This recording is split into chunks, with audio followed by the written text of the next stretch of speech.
Muy buenas noches a todos y muy bienvenidos a esta heladora noche del mes de febrero. Si yo les digo a ustedes que en 1770, 8 años antes de que fuera inaugurada la Scala de Milán, aquí en Ferrol teníamos un teatro de la ópera, ¿ustedes qué me dirían? ¿Que estaba de broma? ¿Que estaba...? Pues en 1770, 8 años antes de que se inaugurara la Scala de Milán, aquí en Ferrol teníamos un teatro de la ópera. Vamos a hablar de lírica, vamos a hablar de ópera y de zarzuela, vamos a hablar de muchas cosas. Ya verán cómo esta noche les va a encantar. Y para eso cuento con dos entrañables amigos. José Grande Morlán es el presidente de Amigos de la Lírica de Ferrol. José, muchas gracias por estar aquí esta noche con nosotros. Siempre gracias a ti por invitarnos, y sabes que es un placer estar contigo conversando de esta o de cualquier otra materia. Muchísimas gracias. Y Juanjo de los Ríos, vocal de la Asociación de Amigos de la Lírica de Ferrol. Juanjo, y la música es tanto monta tanto, ¿verdad? Pues yo creo que sí, porque vengo de una familia totalmente musical.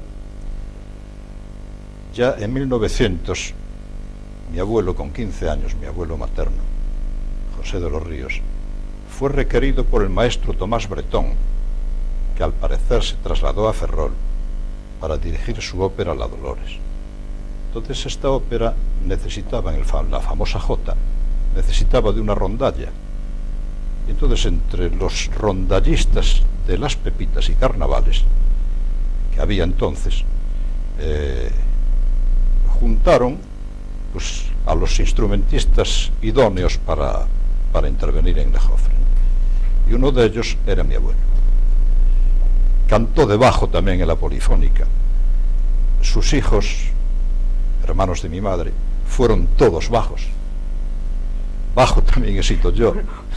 Es que me hace gracia porque dices, fueron todos bajos, pero bajos cantantes. Bajos cantantes porque tú eres altísimo, y me imagino que tu familia todos altísimos. Pues sí. Pero es que hacías tanto hincapié en lo del bajo, bajo, es que sí. Bajos cantantes. Bajo cantante. Y bueno, mi madre cantaba muy bien también. Entonces, bueno, pues por ese gusanillo del amor a la zarzuela, que yo en casa siempre escuché zarzuela. Mi padre, que nació en el mismo año que Juanito Maldi y estudió violín con él. Lo que pasa es que mi padre fue a la guerra, fue un hombre joven que tuvo que ir a la guerra, y entonces ahí se truncó la posibilidad de que siguiera estudiando violín, por lo menos de que siguiera estudiando. Pues fue herido y tal, y bueno, pues eso ya... Pero bueno, digamos que el gusanillo sí lo tengo, ¿no? Bueno, cuando hablamos de la lírica, hablamos fundamentalmente de ópera y de zarzuela. La ópera, la diferencia que hay, así a grosso modo, entre la ópera y la zarzuela es que la ópera es una obra de teatro cantada y la zarzuela tiene fragmentos cantados y fragmentos hablados, ¿no? Es la diferencia que podría haber. Pero vamos a ver, cuando tú dices, por ejemplo, ópera, la inmediata es que te dicen, ¡guau! ¡Qué tostón! Señores. Bueno, a ver... Es cierto que hay pasajes de óperas que pueden ser consideradas un verdadero tostón. Después también es cierto que influyen mucho los gustos musicales de cada persona. Pero también es cierto que cuando te paras a escuchar una ópera, cualquiera, siempre vas a encontrar un fragmento, un aria, un dúo, en cualquier momento de esa ópera que realmente es de una musicalidad estupenda, de una belleza sublime y seguramente que de una fuerza interpretativa vocal que a uno le eriza el vello, ¿no? Es decir, la ópera yo creo que cuando la conoces la empiezas a disfrutar. Cuando ya la empiezas a disfrutar empiezas a apreciar los pequeños detalles que hace que sea más bonita. Cuando ya todo eso lo enmarcas en la historia general que te están contando a través del libreto, cuando ya estás viendo cómo interpreta ese papel cada uno de los personajes, y después ya si avanzas un poquito más y te das cuenta de la dificultad que conlleva cantar los papeles que tú estás escuchando y que estás diciendo, ¡ay, cómo me gusta, qué bonito, qué nota tan aguda, o cómo la prolonga tanto, o cómo este cantante une varias frases a la vez, con la misma respiración, y tú te das cuenta que tú no lo puedes hacer, que es imposible para ti hacerlo. Es cuando empiezas a disfrutar bien la belleza de la ópera. Si te digo la verdad, cuando llegas a un teatro y ves el decorado, ves la escenografía que se ha montado, el vestuario, la orquesta, te garantizo que es un espectáculo fantástico, maravilloso. fantástico. No te llegan ni los dos ojos ni los dos oídos que tenemos para captar todo lo que estás viendo y lo que estás percibiendo. Pero al hablar de todo esto, de tanto, quiere decir que son espectáculos, me imagino que hoy en día carísimos, ¿no? Montar una ópera, por ejemplo, ¿qué puede costar montar una ópera? Yo es que estoy pensando en que ayer nos dieron una muy buena noticia, porque el consejero que vino por aquí disimuló en algunos temas que también eran importantes, pero bueno, por lo menos nos dio cierta alegría, que es que van a dotar a todo el nuevo auditorium de todo lo que hace falta, de la cuestión del escenario, bueno, que van por fin a poner el dinero pues para ponerlo en condiciones. Eso quiere decir que tenemos un maravilloso teatro que puede albergar espectáculos fabulosos de ópera y de teatro. A lo mejor lo que nos falta es ahora el dinero. ¿Qué puede costar un espectáculo de ópera bueno? No tengo idea de lo que puede costar. Desde luego muchísimo dinero. Muchísimo dinero. Esta temporada de ópera en La Coruña han traído a Leo Nucci, un barítono italiano, que ha costado solamente su caché, no hablo de cifras, pero un pastón. Y claro, aún queda el resto de la compañía, porque montaron un Rigoletto. ¿Pero qué puede ser un pastón, Juanjo? ¿Qué le llamamos Pues yo no pastón? lo sé, A lo habría mejor... que preguntarle a Nati Lamas, que es la presidenta de Amigos de la Ópera de La Coruña, y ella lo diría con... Sí, pero pues exactamente. Sí, es que yo no sé lo que puede sabes. costar. Sí, pero mucho dinero. Mucho dinero. Tú a lo mejor sí tienes algún dato, yo no lo tengo.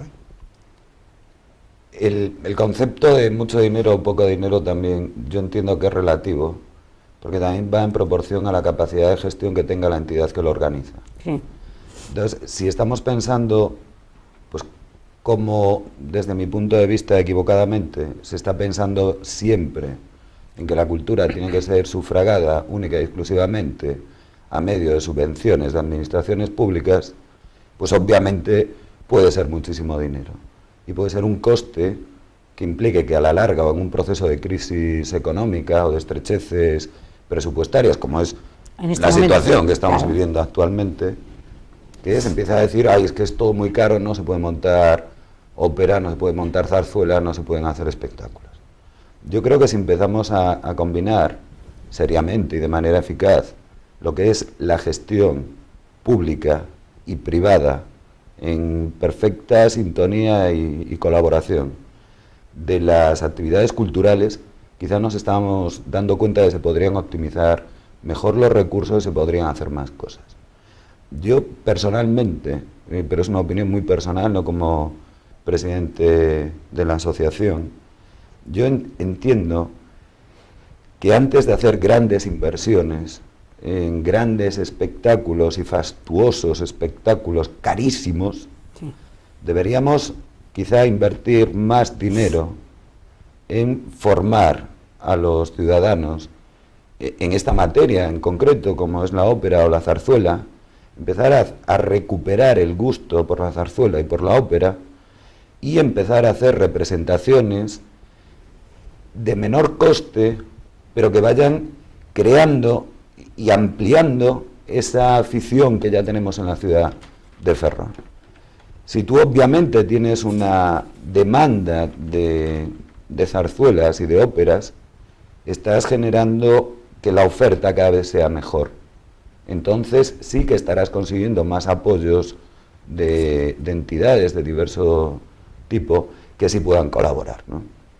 Yo recuerdo, meramente a título de ejemplo, pues cuando Luciano Pavarotti, el gran Luciano Pavarotti, que nos falta desde hace años, vino a dar un concierto a Santiago, a la Plaza del Obradoiro, ahí se consiguió la colaboración de las administraciones públicas, porque el caché de Luciano Pavarotti obviamente no era muy bajo, que digamos, pero también era una estrella, desde mi punto de vista, el número 1 del mundo en ese momento, ¿no? Pues se consiguió que participase la administración pública y entidades privadas que estaban patrocinando ese concierto, ¿no? Quizá en la ópera o en la zarzuela nos llamaría muchísimo la atención que veamos que hay patrocinadores privados, ¿no? Porque estamos acostumbrados a ir a un teatro y que figure simplemente en el programa que te dan, pues el repertorio, los personajes que van, los intérpretes y un sinopsis del argumento, ¿no? Nos extrañaría ver un poco toda la lista de patrocinadores y cuestiones que apoyan, ¿no? Pero en cambio, si tú vas a un concierto de cualquier cantante de música pop o cualquier historia, te encuentras que sus giras, sus conciertos y tal están patrocinados por determinadas marcas, ¿no? Entonces, yo creo que debemos empezar a evolucionar un poquito todos, en la forma de gestionar el tema de la cultura. Entonces, tampoco es tan caro, ¿no? Sería mucho más asequible de esa forma, claro. Para nuestra ciudad, desde mi punto de vista, si tuviésemos un teatro que realmente funcionase como teatro. ¿Lo tenemos?